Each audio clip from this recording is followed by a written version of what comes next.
வணக்கம். முழு பூசணிக்காவை சோத்துல மறைக்கிறது எப்படிங்கிறத திரு அண்ணாமலை அவர்களிடமிருந்து தான் நாம கற்றுக்கொள்ளணும். திரு அண்ணாமலை அவர்கள் சொல்றாரு, தமிழ்நாட்டுடைய பெண்களுக்கான உரிமையான மகளிர் இடஒதுக்கீடு சட்ட மசோதாவை அமல்படுத்துறதுக்காக பாஜக எவ்வளவோ முயற்சி பண்ணிச்சு. ஆனால் அதை இந்த தமிழ்நாடு அரசும் இந்த தமிழ்நாட்டில் இருக்கக்கூடிய கட்சிகளும் இயக்கங்களும் அதுக்கு பெரிய எதிர்ப்பை தெரிவிக்கிறாங்க.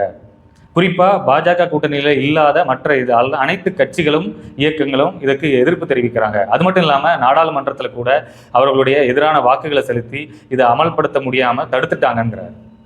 ஒரு விஷயத்தை அவர் புரிஞ்சுக்கணும், நாடாளுமன்றத்தில் இதற்கு எதிரான வாக்கு செலுத்தியது வெறும் தமிழ்நாடு மட்டுமல்ல, தென் மாநிலங்களை சேர்ந்த அனைத்து உறுப்பினர்களும் தான்.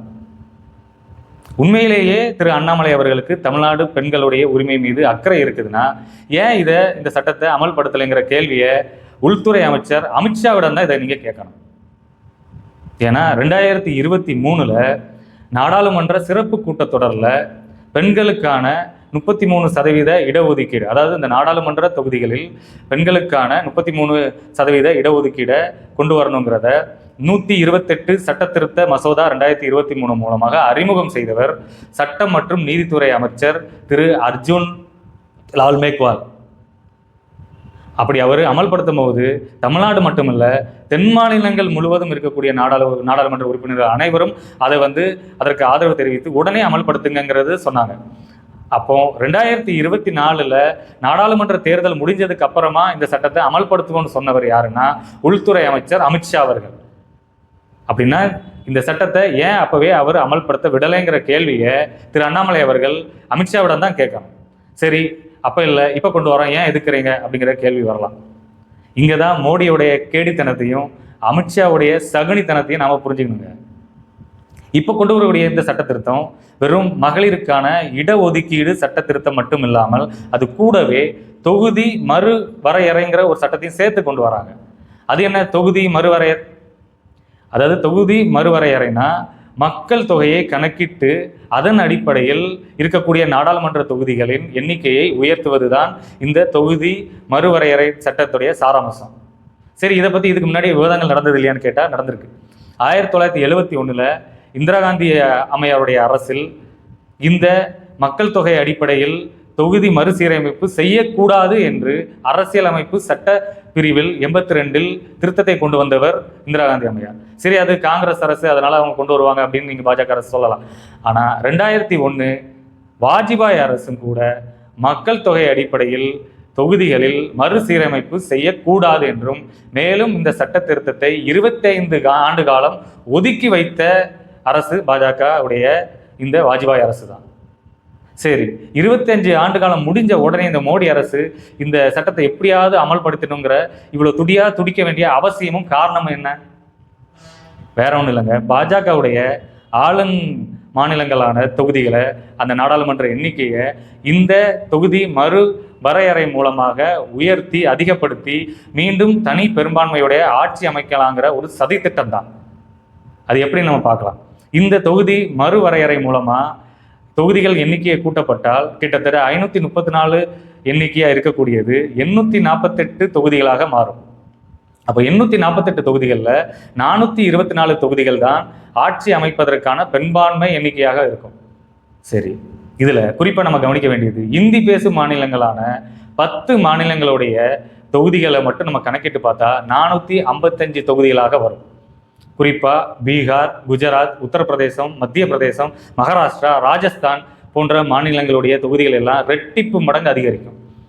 இதன் மூலமாக பாஜக இந்த இந்தி பேசும் மாநிலத்தில் இருக்கக்கூடிய தொகுதிகள் மூலமாக வெறும் 424 தொகுதிகளை மட்டும் கைப்பற்றினால் போதும், அவங்க தனி பெரும்பான்மையோட இந்த இந்திய அரசாங்கத்துடைய இந்த ஆட்சி அதிகாரத்தை அவங்க கைப்பற்றலாங்க.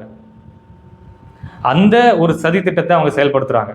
இதை மிக எளிதாக நம்ம புரிஞ்சுக்கணும்னா, அதாவது தென் மாநிலங்கள் மட்டும் இல்லை, பாஜக எதிர்ப்பு கொண்ட வேற எந்த மாநிலங்களுடைய தொகுதிகளும் நாடாளுமன்ற தொகுதிகளும் அங்கே எந்த தொகுதிகளும் அவங்க வெற்றி பெறாட்டாலும் கூட, ஒரு தொகுதி கூட வெற்றி பெறாட்டாலும் கூட, இந்தி பேசக்கூடிய இந்த 10 மாநிலங்களை பாஜக ஆளுகின்ற இந்த 10 மாநிலங்களில் வெறும் 424 தொகுதிகளை மட்டும், அதாவது அதில் 80% தொகுதிகளை மட்டும் வெற்றி பெற்றால் அவங்க தனி பெரும்பான்மையோட ஆட்சி அமைச்சிடலாம்.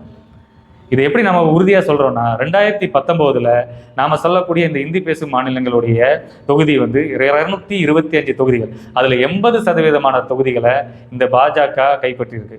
அதாவது 178 தொகுதிகளை கைப்பற்றிருக்கு.